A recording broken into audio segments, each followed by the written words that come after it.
इचलकरंजी शहरातील मुख्य शासकीय ध्वजारोहणाचा कार्यक्रम उपविभागीय दंडाधिकारी कार्यालयाच्या आवारात पार पडला. या ठिकाणी प्रांताधिकारी दीपक शिंदे यांच्या हस्ते ध्वजारोहण करण्यात आलं. यावेळी आमदार राहुल आवाडे, माजी आमदार सुरेश हाळवणकर, अप्पर तहसीलदार महेश खिलारी, नायब तहसीलदार संजय काटकर यांच्यासह शासकीय निमशासकीय कार्यालयांचे अधिकारी आणि कर्मचारी उपस्थित होते.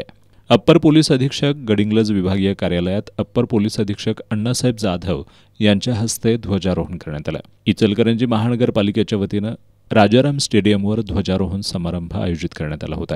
या ठिकाणी महापालिकेच्या प्रशासक पल्लवी पाटील यांच्या हस्ते ध्वजारोहण करण्यात आलं. यावेळी एनसीसी, एमसीसी आणि आरएसपीच्या छात्रांनी तसंच महाराष्ट्र सुरक्षा दलाच्या जवानांनी तिरंगा ध्वजाला सलामी दिली.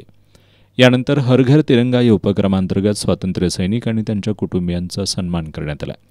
यावेळी अतिरिक्त आयुक्त सुषमा शिंदे, उपायुक्त राहुल मर्डेकर, अशोक कुंभार, नंदू परळकर, विद्या कदम, सहाय्यक आयुक्त विजय राजापुरे, रोशनी गोडे, संतोष जिरगे यांच्यासह मान्यवर उपस्थित होते.